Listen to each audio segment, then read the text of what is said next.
అందరికీ నమస్కారం అండి. ఇప్పుడు తల్లి ఏం చేస్తుందంటే, బిడ్డ వికలాంగురాలైనా సరే, కురీపి అయినా సరే, తన కని పెంచిన బిడ్డ మూలానే కడుపులో పెట్టుకుని చూసుకుంటుంది. ఎంత కష్టం వచ్చినా సరే కన్న తల్లి చూసుకోవాలి, చూసుకుంటుంది కూడా. అన్నీ మానేసుకుని బిడ్డ కోసమే బతుకుతూ ఉంటారు. నాకు తెలిసి ఒకళ్ళు ఉండేవారండి.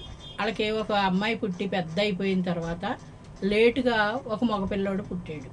ఆ మగపిల్లోడు అంగవైకల్యంగా పుట్టాడు. ఆ తల్లి ఆ బిడ్డ కోసం ఎంతో అవస్థపడి పెంచి పెద్ద చేయాలని చూసి ట్రై చేసి తిరగని హాస్పిటల్ లేదు, తిప్పింది. ఎందుకు? కన్న పేగు గనక.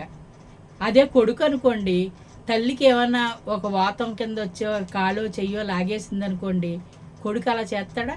తల్లి అలా చేస్తుంది. అమ్మ మనసు గొప్పది కదండి. అలాంటి గొప్ప మనసుని ఏ కొడుకు కూతురు కూడా బాధ పెట్టకూడదు. ఏమంటారు చెప్పండి? అంటే అంత అష్టకష్టాలు పడి వికలాంగత్వాన్ని కూడా స్వీకరించి ఏళ్ళ కష్టాలు పడుతూ ఆ బిడ్డలను పెంచుతారు కదా. మరి తల్లిదండ్రులకి లాస్ట్ పరిస్థితిలోకి వచ్చేటప్పటికి బాగోకపోతే వాసన ఎందుకు వస్తున్నారు వీళ్ళకి? అది తప్పే కదండి. నేను చూసిన తల్లిదండ్రులు కొంతమంది ఉన్నారండి, మళ్ళీ స్టోరీల్లో చెప్పుకుందాం. కానీ తల్లి ఇలా పెంచుద్ది, బిడ్డలు ఎలాగా నిరాకరిస్తారో అన్న ఉద్దేశంతో చెప్తున్నాను నేను.